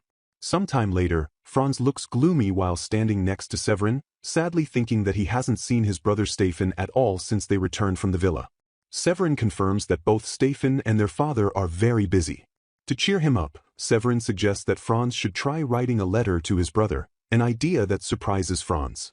Franz sits at a desk with a quill pen, carefully composing his letter. He starts by asking, "Dear brother Stefan, how are you, and are you feeling lonely?" He writes that he was surprised to hear he wouldn't be back until autumn but that he and Severin are waiting, and they should have a picnic when he returns. He signs it "Yours truly, Franz," and then adds a drawing of his brother, admiring his own genius for the good likeness. Feeling this is a perfect first letter, he decides to write one to his father next. He begins his father's letter by asking how he is and if he's staying energetic. He tells his father that he's sad they can't eat lunch together and mentions the new hot spring at the villa, hoping they can go together one day. As he finishes writing, he glances over and sees that his brother Severin has fallen fast asleep on a nearby couch, taking an after-meal nap. Severin wakes up a little later, and Franz cheerfully wishes him a good morning. Severin is surprised to see that Franz was able to write letters all by himself and asks if he can read them. Franz proudly tells him to go ahead. Severin reads one of the letters and is visibly moved, blushing as he holds it to his chest. He thanks Franz and tells him he will treasure this, thinking to himself how much he truly loves his little brother. A couple of days later, a large package arrives, and Franz immediately wonders if it's from his big brother Stefan. He is thrilled, hoping this means his feelings were able to reach him. Severin confirms that it appears to be a present and asks Franz if he'd like to open it. Inside the box are two amazing big plushies. Severin reads the attached card and explains that they are plushies of Kelpies, one for Franz and one for himself. Franz immediately asks his brother which one he likes more, but Severin smiles and says he likes them both equally, insisting that Franz should be the one to pick his favorite first. Franz happily chooses the paler-colored one. He explains his logic, saying that the other plushie has the color of brother Severin's magic, so he believes brother Stefan intended that one for Severin. Severin looks touched, quietly repeating, "The color of my magic." Severin then notices another card in the package and tells Franz that it appears to be a reply to his letter from Stefan. Franz is absolutely thrilled to get a reply. He holds the small card, squinting at the words, but he can only manage to read his own name. Severin notes with a smile that the writing is probably still a bit too difficult for him. Severin then reads his own card, which he says is the same, and it contains a message from Stefan to Franz. The message says that Franz's letter touched his heart, and in his absence, the gallant Kelpie will be there to protect him. Franz is amazed by this, exclaiming, "Ha ha, so this is the writing of a smart person," and decides he must put this precious card in his treasure chest. Franz cheers, "So you were praised," and Severin, blushing, confirms he was praised for being a good older brother. Franz says that getting praised makes you feel, wow, and Severin agrees, telling Franz his honesty is a virtue. Their conversation is interrupted by a butler, who apologizes and announces that their guests have arrived. The guest is Burkhart's Amma, who greets Franz Kuhn warmly. Severin is surprised by this, asking when Franz got to know him. Burkhart has brought two other boys with him. The two boys step forward and formally introduce themselves. One boy, Hartz, greets the estimated young lord, and states he is the fourth son of Marquis Grunblatt. The other, Sagami, greets him as well, identifying himself as the sixth son of Earl Lilliput. Franz stares at them, a feeling of recognition dawning on him, and he has a sudden, shocking realization. This is spindly Hearts and chubby Sagami, his future villain comrades from the game Battle of Ascalon. Severin explains to a surprised Franz that their father chose these two boys to be his official friend candidates. Burkhard adds that he just came to act as a bridge, though he leans in with a smile and whispers to Franz that his secret reason for visiting was because he missed eating the apple pie here. He then happily suggests that they should all eat apple pie together. In the dining room, Hearts and Sagami stand stiffly against the wall, looking very nervous. Franz invites them to come join him and Burkhard at the table to eat apple pie, but the two boys just flinch. Franz realizes they must be nervous because he is a higher rank. Wanting to put them at ease, he decides he at least wants them to go home thinking about how delicious the pastries were. He holds up one of his favorite biscuits and explains how a scone is delicious with jam, but the boys just stare in stunned silence. Seeing this, Severin gently suggests that Franz should take the first bite to break the ice. Franz takes a large bite of a pastry, and his face lights up with pure delight as he thinks how yummy it is. His enthusiasm breaks the tension, and he encourages the others to try the cookies and marshmallows too. Soon, all the boys are eating with Hearts exclaiming, "Oh, it's delish," and Sagami finding the food fascinating. Franz is happy, thinking the food tastes even better when they eat it together. Afterwards, Severin explains that they will play Franz's favorite game, which is an egg hunt where the maids hide eggs for them to find. Franz begins searching near a plant, but an unseen person asks if he's found one, and he has to admit, none. Just then, Hearts calls out that he found one, and Franz, along with Sagami, cheers for him. They gather all the found eggs in a basket, and after checking the tree branches, Franz determines the last eggs must be hidden near the tree roots. With renewed energy he points forward and shouts, "One more to go," as Hearts and Sagami cheer, behind him. As they search, Franz and Sagami are both looking down and accidentally bump heads. Franz just says, "Ah, Sagami-kun," but Sagami turns pale with fear and immediately bows low, shouting, "I sincerely apologize, Franz-sama." Franz is completely taken aback, wondering why he is apologizing so much. Sagami, still shaking, stammers that he is sorry for not properly seeing what was in front of him, and Franz just reassures him that it's okay. Sagami then spots the final egg hidden nearby. To make amends for his mistake, he picks it up and formally hands it over to Franz-sama. Franz looks at the egg and then at Sagami, and he suggests that they should share it. Sagami's face lights up, and he happily agrees. Soon, Franz, Hearts, and Sagami are all smiling and laughing together as they share the treat. Franz feels a new relationship has been found and is filled with happiness at the thought that they could all become real friends. Watching from a table nearby, Burkhard smiles and notes that it looks like his role as a bridge wasn't needed after all. Severin watches them, looking immensely relieved, admitting to himself that he was worried Franz wouldn't be able to make any friends. Franz's older brother, Stefan, who has come home. Franz is so excited he stumbles while running to greet him, calling out for both Stefan and his other brother, Severin. At a meal together, Stefan explains that he is not on holiday just yet, as he must first head to the castle to report on the war situation. He does, however, promise that he will be free starting tomorrow, which makes Franz shout, "Yippee!" in excitement. Severin asks about their father, and Stefan confirms he will not be returning anytime soon, as he left right away to patrol the mountain borders before coming back. Severin notes that the mountain borders are where the elves live, and Stefan agrees this is probable. He also proudly mentions that their father has earned the nickname, Dragon Excellency, among the soldiers for his amazing drive. As they talk, Franz is eating a piece of apple pie but suddenly looks confused, thinking to himself that it doesn't taste like apple. His suspicion is confirmed with a sudden, wide-eyed realization, meat. There is meat. Severin sighs, knowing the chef has put meat in the filling again. The chef explains that he made a special meat apple pie with raisins and dill to give a boost of energy to the fatigued Lord Stefan. Stefan, who is eating it, calls the complex flavors luscious. Franz, seeing that it's for his brother's sake, decides to be brave and asks the chef to please make the weird apple pie for lunch again, which the chef agrees to. Stefan is impressed and praises Franz, telling him he did a great job and that his willingness to eat the pie was a suited action of a vassal. This praise makes Franz blush.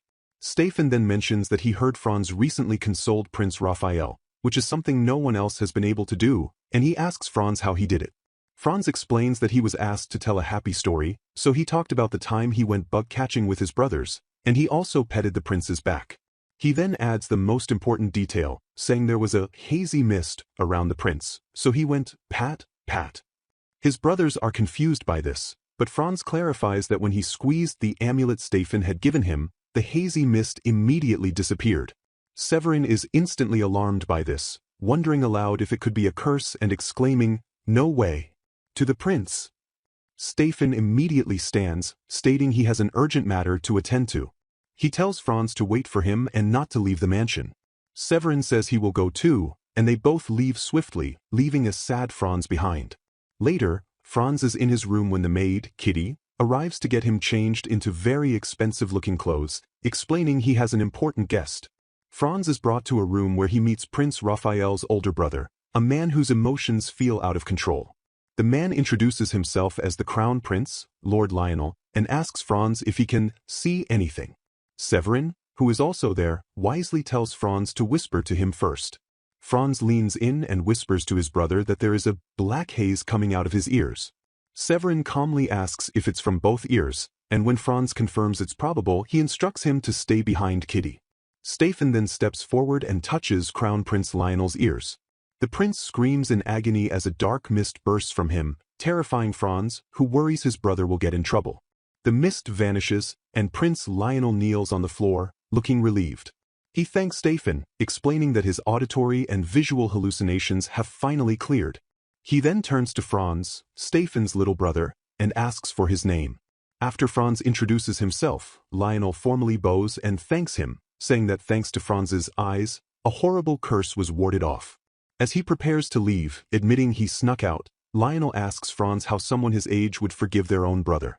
Franz gives an innocent answer, explaining that he'd forgive them if they properly said sorry, gave him a hug and a kiss, and told him they loved him.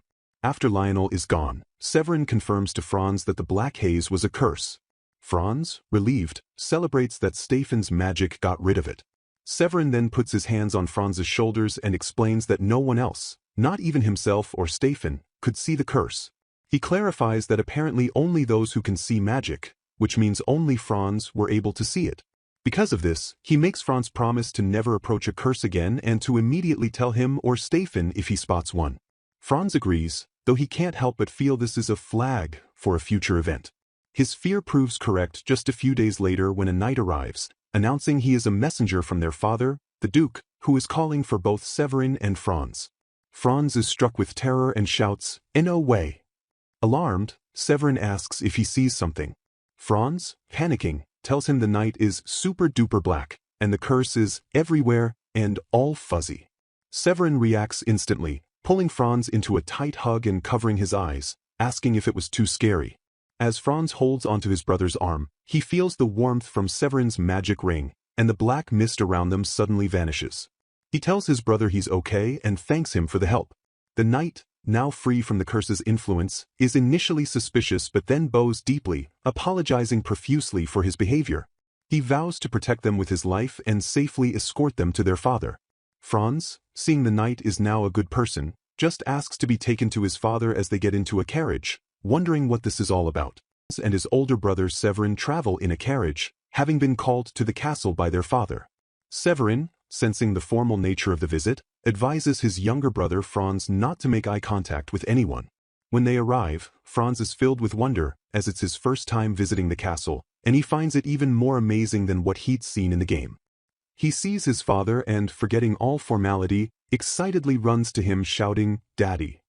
His father greets him with equal enthusiasm, pulling him into a tight hug and asking how he's been. They are brought to their father's office, a place Franz has never seen before. A servant brings them cookies, and their father encourages Franz to eat and grow big, expressing his happiness at seeing both Franz and Severin growing taller and stronger. Severin then asks about the reason they were summoned, and his father confirms it is related to Franz. He explains that he has already received a summary from Stefan and that the knight who came to pick them up was also cursed, just like others they had found. He also informs them that he has begun cooperating with the church regarding Franz's special eyes. During their talk, Franz notices a bouquet of flowers on display, which he recognizes as one he gave his father. His father explains that he uses preservation magic on the flowers Franz gives him so he can always admire them. Just then, another servant enters, and Franz, now accustomed to his ability, whispers to Severin and asks if this servant is cursed too. A person from the church, who is accompanying them, confirms that this person is indeed cursed and that they can also see magic. Franz observes the servant and can see the curse all over his back. He also notices the man is clenching his teeth very hard. The hooded priest then steps forward and performs a purification, dispelling the curse with a soft whoosh sound. The servant immediately relaxes, and when asked, he confirms that his back feels fine and his teeth are safe. Franz's father is overjoyed and praises his son for a job well done, ruffling his hair. Severin also praises his good work, and Franz giggles happily, squishing his own cheeks. The father then questions the now-cured servant, who admits that he was feeling an unnatural level of malice and hatred towards nobles but now feels completely refreshed. As the servant and priest leave, Franz waves them goodbye. The priest stays behind and explains that the curse, which looks like a black haze to Franz, only appears as transparent steam to them.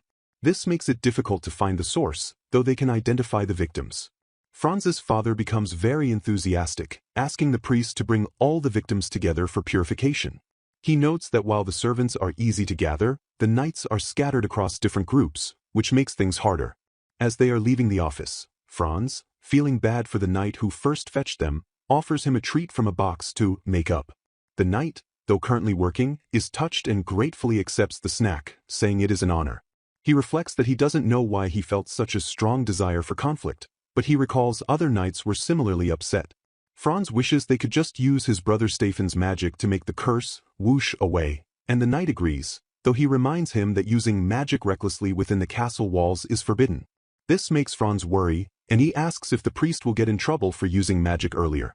The knight reassures him, explaining that his father, the Duke, is somewhat above the law. This talk leads to the subject of the Saintess. Franz's father begins to make a strong declaration, saying that when it comes to the royal family, the Triena family will be the one to. This mention of the Saintess sends Franz into a panic, as he fears he isn't ready for that part of the story and will be beaten up. Severin calms the situation, informing his father that the appointment of a Saintess doesn't seem to be happening anytime soon. Franz is visibly relieved, feeling he can rest easy for a while. Just then, a servant arrives to call them, saying His Excellent is waiting for them. They are brought to a lavish room where Crown Prince Lionel and his younger brother, Prince Raphael, are seated at a table laden with snacks. Lionel greets Franz warmly, saying it has been a while, and invites him to sit with them. The Crown Prince explains that he was about to have tea and decided to invite them both. Franz, seeing the prince is already eating, eagerly eyes a large, gooey cream puff, a dessert he has never seen in this world before. He takes a bite and is so impressed that he immediately tells Severin he must try it too. Prince Lionel, who seems much more relaxed than at their last meeting, smiles and agrees that it's delicious. He then gently encourages his own trembling brother, Raphael, to try some, asking if he likes sweets. Raphael shyly whispers, "Weiss," and after trying a treat, quietly says, "Like these macarons." After their tea, the scene shifts to Franz's swordsmanship lesson in the garden. His teacher, an 86-year-old former master sword fighter, is impressed as he watches Franz practice a unique technique, rolling on the grass while holding his sword. Franz is putting in extra effort because his brother Severin has come to watch. After one last enthusiastic "yup," Franz collapses, panting heavily, and surrenders for the day. Severin smiles and praises him for his good work. Later, Franz asks Severin if he wants to take a bath, which Severin agrees to. Just as they are making plans, their brother Stefan returns home. Franz is overjoyed and runs to welcome him. He asks if Stefan is done with work, and Stefan confirms that he is, explaining that Prince Lionel told him to go home and that he also has a break tomorrow. Franz cheers, "Oh," realizing this means both his brothers are free. Stefan, noticing Franz's energy, says he is planning to take a bath and invites Franz to join him. Franz shouts, "I'm going," and Severin adds, "With pleasure." In the bath together, Franz whispers to Severin that Stefan looks tired and sleepy. He then gets a determined look and announces that he will wash both his brothers' backs. He eagerly starts scrubbing Stefan's back, causing his older brother to tremble. When Franz asks if it's ticklish, Stefan just says it's fine and tells him to continue. Franz then moves on to Severin, noting to himself that it's hard work because his brother's back is so wide. Afterward, All three are relaxing in the water. Severin thanks Franz, saying the scrubbing felt really nice. As a reward, Stefan offers to wash Franz's hair. Franz sighs in pure bliss, thinking to himself how much he loves it when his big brother shampoos his hair. Severin watches them and smiles, agreeing that their feelings are the same. Franz, overhearing, beams and says that his brother's shampoo scrubbing feels so good, which makes Severin hide his face in embarrassment. Franz and Stefan both agree with the sentiment, and Stefan concludes, "Then this means all three of us feel the same way." Franz, surrounded by his brothers, resolves to continue being a good kid so he can protect these peaceful, happy days forever. Franz and his friend Treiskun sitting together on a park bench, enjoying the great weather. Franz, whose current name is Franz Dux Triena, reflects on his situation, knowing it has been a few months since he remembered his past life. He is aware that he is living inside the game War Chronicles of Ascalon Empire, and that his future involves the game's hero appearing and beating him to a pulp. Because of this knowledge, Franz is working hard to be a good boy. He asks Treiskun if he knows how to get to the neighboring country, as he recalls the prince in the game mentioning something about what lies beyond the borders. Treiskun suggests he might be thinking of the peaceful kingdom of Gladian and explains that a very large river separates the two kingdoms, requiring a boat to cross. Franz, wearing his hood, asks if he could just swim across it, but Treiskun bluntly informs him that he will die unless he is a very good swimmer. This is bad news for Franz, who grunts in frustration, knowing he can only swim in water that's half a meter deep. Treiskun continues, explaining that he heard about a river near a recent temp job. He says that if you follow that river by boat, it will eventually lead to the big river connecting to the Gladian kingdom, though he adds that the carriage ride just to get to that area takes 2 days. This reminds Franz of his own gift, and he points to the tough shell he had given Treiskun, exclaiming that it's the souvenir he brought for him. Treiskun holds up the shell and tells Franz a story, explaining that there was a fight at his workplace where someone shot at him with a bow. The arrow struck the shell, which saved his life, and he sincerely thanks Franz for it. Franz is terrified by this story and squeaks in fear, but Treiskun calmly says it happens a lot, especially with people from the newly made territories. Franz, in a panic, asks if he's okay or dying, but Treiskun assures him he's not. He then adds that one of Franz's brothers also helped him out during the incident, which surprises Franz, who immediately asks which brother it was. Treiskun says he doesn't know, as the man was only called Lieutenant Triena. Franz immediately assumes this must have been his brother Stefan. Treiskun continues, explaining that a dispute broke out with another village while they were working on the river.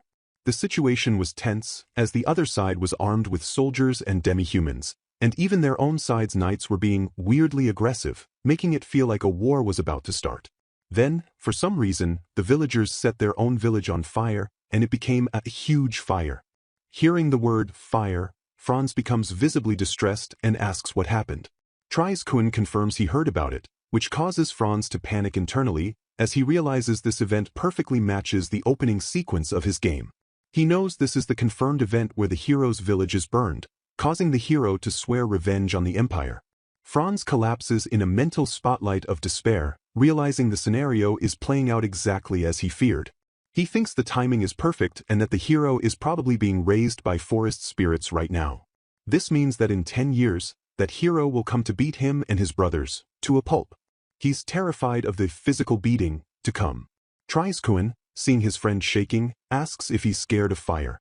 He tries to comfort the crying Franz, telling him it's fine because they put the fire out immediately. He clarifies that it wasn't him, but Franz's brother who did it. Franz looks up with tears in his eyes as Treiskun explains that his brother used magic to make a great, heavy rain fall, which quickly extinguished the flames. He also mentions there was another important, high-status man they called His Grace, who personally stopped the fire's spread by destroying a house and telling everyone to stay calm. Treiskun says this made him realize there are great people in the Empire too. As he listens, Franz realizes with shock that Lieutenant Triena must have been his brother Stefan, and His Grace was almost certainly his father. Later, back in his noble clothes, Franz greets his brothers Severin and Stefan, asking if they are done with practice. Severin explains that a tournament for knight apprentices is happening soon, so he was having Stefan check his stance. Franz gets very excited, shouting, "A tournament? I want to go." Severin gently tells him that the apprentice competition isn't for public viewing, and since it's at the royal court, he doubts Franz can come. Seeing Franz's disappointment, Severin quickly adds that there will be a night festival in the winter, a big event with market stalls and bards. Stefan offers to ask their father for permission, and Franz beams, saying, "Yes, pretty please." However, he also feels a strange unease, wondering why the event gives him a bad feeling. To show off his own skills, Franz asks his brothers to watch what he's practiced. Severin puts up a barrier, and Franz yells, "Hiya!" as he successfully creates a perfectly round shape of light magic, cheering, "I did it." His brother Stefan, however, gets curious and reaches out to touch the orb, which vanishes with a pssh sound. Severin scolds him for touching it, but Stefan just says he was curious. This makes Franz angry, and he stomps his feet, thinking his brother's recklessness is exactly like father's. He shouts, "Big brother Stefan, that's not good. That's dangerous." Stefan immediately apologizes and promises not to do it again. He then leans down to the pouting Franz and asks him to please stop being mad, while Severin chuckles that his older brother can't win against Franz. Sometime later, Franz is on a swing, being pushed by his maid, Kitty. He's feeling lonely as his brothers are out and it looks like it's about to rain. This makes him comment on how amazing Stefan's rain magic is. Kitty agrees that he is adept at water magic, and Franz recalls how his brother washed his hair by magically making a bowl of warm water appear, which felt warm and nice. He then asks if Severin is also strong, and Kitty confirms it, saying there are rumors among the nobles about Severin's promising future in both swordsmanship and martial arts. This leads Franz to sadly remember that his own character in the game was seriously weak. Just then, it begins to rain, and Kitty tells him they need to run inside. As they do, a loud kaboom of thunder crashes, making Franz shriek in terror. He freezes, worried that thunder strikes the fastest person.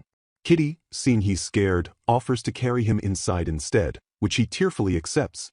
As another kaboom flashes, Franz looks into the bushes and is shocked to see a young boy with spiky hair staring back at him. Kitty asks what's wrong, but when Franz looks again, the boy is gone. He wonders if he was mistaken, but he is sure of what he saw. The shock and the rain cause Franz to fall ill with a fever. He is put to bed, confused because it's still noon, but Kitty tells him to rest. As he drifts off, he identifies the boy he saw as the young hero. The next morning, his brothers Severin and Stefan are at his bedside. They tell him he has a high fever and must take his medicine. Franz, feeling wobbly, makes a face at the bitter medicine. Severin coaxes him by promising him cold and delicious apple pie afterward. Franz gulps down the bitter medicine, and Severin praises him and gives him the pie. Stefan explains that it's believed to be a psychological fever caused by the lightning. As he settles back into bed, Franz thinks this was a wobbly start. He's still curious if what he saw was a dream or if it was really the hero, but for now, he just wants to rest and get better so he can thank his brothers. A small, chibi-style Franz looking relieved and letting out a sigh. But his expression quickly changes to one of serious contemplation as he glances sideways towards a large building, a flush on his cheeks while he thinks. Suddenly, a new character with dark, messy hair appears, introducing himself as Arthur. He strikes an energetic, dazed pose. The scene shifts, and an off-panel voice gives instructions to let Arthur rest well and prepare nutritious food for his recovery. Then we see Franz, who recalls being sick yesterday but is now fully healed thanks to medicine from his brothers. He remembers seeing his brothers off and decides to take a nap, feeling proud of his own cleverness. As he walks, however, nearby bushes are seen rustling. Franz stands nervously before a door, terrified about what's inside. He imagines the hero waiting to pass judgment, with a swinging sword the moment he opens it. In a small chibi form, he nervously peeks the door open, feeling he must check. A close-up reveals his worried face as he thinks that if the hero is truly there, his brothers might be in danger. He listens carefully but hears only silence from beyond the door. He enters the passage and is surprised to find it brightly lit, looking more like a hotel corridor than the creepy place he envisioned. The illustration details the passage, showing a tatty wall, bumpy ground, and even a small mouse. Franz realizes someone must have used light magic to illuminate the area, assuming it was the hero. Just then, a door opens and another boy named Treize-kun appears, saying he's here and has something to ask Franz. Treize points to the floor where the hero, Arthur, is lying unconscious. Treize explains that he saw Arthur coming out of the church and called out, but Arthur unexpectedly shot magic at him. When Treize fought back, Arthur suddenly collapsed, which Tries guesses was from magic depletion. Franz mulls this over, noting that magic users can recover by eating and sleeping. This troubles him, as imperial logic dictates only nobles can use magic, yet the hero clearly can. Tries confirms Arthur came from the church and asks Franz what to do with him. Tries suggests either making up a story and getting his boss involved or just closing off the church. As they speak, Arthur's finger twitches. Arthur suddenly springs to life with a loud, "Hey-ya!" apologizing and claiming his magic came out by accident. He casually mentions he's used to being questioned by police in his old world but not in this one. Franz is stunned, wondering if the hero was always this strange, a fact he missed because the hero wasn't voiced in the game. Tries confronts Arthur, asking why he was in the church since it's abandoned, guessing he planned to use it for lodging. Arthur attempts a dramatic introduction using old-fashioned samurai language but quickly corrects himself and proudly declares he is the hero. Tries is completely bewildered by Arthur's strange way of speaking and calls him suspicious, threatening to arrest him. The scene cuts to Arthur tied up and hopping, complaining that this is too much, while internally monologuing that he's just a normal college-age otaku. Tries, looking annoyed, questions Arthur's other weird behaviors, just before Arthur is slammed face-first onto the ground. Later, a small chibi Franz looks up and agrees to a plan. Tries informs Franz he will investigate Arthur, which Franz agrees to, saying he'll manage and thinking it's fine as long as the hero stays away from his house. Tries tells Franz to go home and to be careful of the hero's magic. Franz is then shown sitting alone, his hands gripped tightly on his knees. He worries about the hero, acknowledging that the hero is very strong and that even his brothers might not be able to win against him. His face is full of concern as this thought trails off. The scene changes to a sunny garden, where Franz spots an older man with shears and calls out, "Grandpa." Franz hops over and asks the gardener to play. The gardener, addressing Franz as young master, smiles and says he just reached a good stopping point in his work and would be pleased to play. Franz explains that his giant cicada shell is gone, possibly because it wasn't dried properly. Now riding on the gardener's shoulders, he points excitedly and declares he wants a cool branch instead. As the gardener carries him, Franz thinks about finding a long and strong-looking branch to use as a countermeasure against the hero. The gardener agrees and says there are good options further in heading straight there. Franz yells, "Whoa," as they move quickly. Still on the gardener's shoulders, Franz exclaims, "Wow," and the gardener notes that the young master seems stronger. Franz laughs happily, telling his grandpa he's amazing. The gardener points out some recommended branches and Franz says, "Wah," as he looks at them. Franz studies the branches, finding it hard to decide and asks his grandpa for his opinion. He admires one long, twisting branch for its cool curves and another for being strong and thick. The gardener agrees both are great and also points out the nice curves on the second one, while Franz continues to deliberate. After Franz makes his choice, the gardener offers to smoothen the handle part for him. Franz is thrilled by this, exclaiming, "Will." The finished branch looks shiny, strong, and very stylish. Franz thanks his grandpa and wishes him luck with his job, and the gardener tells him to take care. Later, Franz sees someone in a nearby gazebo and thinks it might be his big brother. But the gardener gently holds him back. In an instant, several maids surround Franz. One begins fixing his hair, another spots mud on him and calls for a handkerchief, and a third adjusts his collar. The chapter ends as a text box announces the appearance of Franz's grandfather, and Franz is shown calling out, "Grandfather,"